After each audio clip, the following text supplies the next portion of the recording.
tendrils are smoky. And there was a movie that captured the effect perfectly, but I don't remember what it was called right now. And I experimented with interacting with them. I put my finger in where they're materializing. Other people who are sensitive have also seen these things. So I've met people who've actually seen them with compared notes. Nobody knows what they are, but they're made of shadow. They come usually when you're sleeping or when people are unconscious.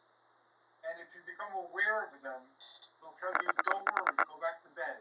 Not in words, but it's a feeling that comes up. So you go, oh, okay, and you go back to sleep. There are a lot of ghosts and spirits that will do that, and including some that fall in the category of UFO aliens. These beings observe us. They seem to feed off of us in some strange way. It doesn't involve transfer of energy, so you don't feel weaker or more addle-brained or anything when they're gathering whatever energies they gather. And they're herd animals more than intelligences, and they seem to be friendly if you don't upset them. Some things will get upset if you walk into their circle of cold or the circle of fear that they cast. If you start walking into that and disrupting it, you'll fall through. These things just stay there and do what they're doing. Again, I don't know if that's spooky or scary, but it's unusual and it's very strange, but never really an explanation. Since we have here at our campfire many adventurers and explorers, does anybody run into anything like that? And if so, anything you could add to my description? Sounds like Cthulhu.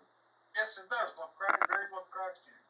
I was thinking about that when you were mentioning it, because Cthulhu is supposed to be somewhere between an octopus and some kind of a demon. If H.P. Lovecraft has anything to say about it anyway. So maybe that's what you're contacting. It's one of the quote-unquote old gods.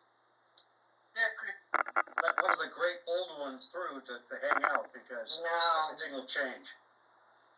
Yeah, they don't seem to do anything other than like hang out and put tendrils into our heads.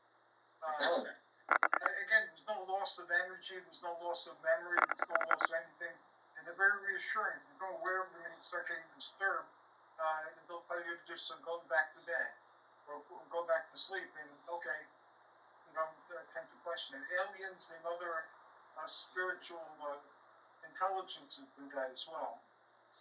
See, that's some fascinating information. I mean, Michael Waterman had some comments on it, and Steve Ward, and it's something that I'm really not too familiar with. So this is a nice learning process that we're all getting here.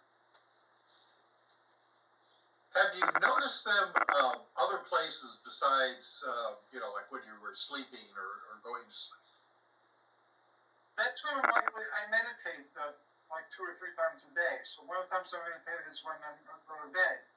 So if I'm not tired and like go to sleep after I've meditated, I sit there like awake and aware. Have I shared the story of my ghost cat? Yes. Yeah, I'll bring that up again just to give an example. We had one lived in Pennsylvania, a ghost cat. It was a Siamese cat, blue point, with short hair, and you could hear it, you could see it, you could feel it, but it wasn't a living cat. We had living cats, but this was not one of them. And it used to make itself visible even when the company was coming up with the weekend. It asked, whose Siamese is that, or where's the Siamese cat? So one of our cats had kittens, and the ghost cat went into one of the kittens. So I would call Ghost, because they call it Ghost, and that kitten, before it learned to walk, before it learned to do anything, would come to my voice when I called it by the same name I called it when it was a cat. And it never behaved like a kitten. It just was what it was. And you could hear it crunching imaginary food or ghost food, I guess. You could feel it jumping on the bed and walking on the bed and walking on it. It was a very visible ghost. And as I've shared before, I know that many things can shift shape according to our expectations. So just because it looks like a cat doesn't mean it is a cat. It took me a year and a half to interacting with him before I decided, yeah, it's a cat. And we still have this cat. It's still alive. It's 20 years old now. So we currently have another ghost cat in the park. This one's very thin. It's a black cat, and it has the longest hair of the 9 forms of Persian. Very thin, and it runs around mostly at night. I can see it. So this is something that I've seen with the tendrils, not just in my home or one of my homes, but in other places as well. And other people who've seen them too, they couldn't describe what they were either. It's just that they have tendrils like octopuses, and they don't seem to really harm you in any way. And they seem more animal than intelligent, but they have enough intelligence to ease you back into sleep, so you let them do whatever it is that they're doing most things. You know, I've had dogs all my life, and when my dogs get to that age and they pass on, a few of them have actually returned where I actually saw them, or I saw them with my peripheral vision, and in my head I could think of T-Rex, Hypey, Hannah, and I can think of a story. All 4 of those dogs, and I had other dogs that didn't show up, but those 4 dogs, I've actually seen them. I like the names you gave the dog. I'm glad they came visiting you. Yeah. Yeah, dogs and cats, all living things have souls. I truly believe that. Yes.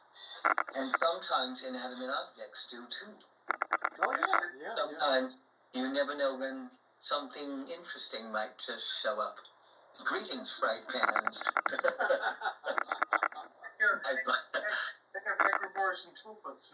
I had to break. He had to come because it's a spooky night. Tonight is also Lugnasad, Lamastide, is Lammas Eve. For those of us of the pagan persuasion, this is a very sacred, it's the first harvest ritual. And it's very wonderful. This is a special night for me to tell everybody. This was the night I became a high priest. So this is a very special night to me, and I love that I'm celebrating it with all of you. So thank you. Thank you, Michael. Thank you. Okay, we're going to move on to the next person, and I shall... How about a legend? How about Tim Swartz? How about Tim Swartz? Oh, you mean me? Oh, okay. Oh yeah. Tim, did you finish bringing the beer? Did you go on your beer? Yes, I have the beer. Okay. And I bought some Dos Equis as well. So. Oh, right on. Okay, cool. Right. All right, Tim. All right. Well, I've got a story that I've written about this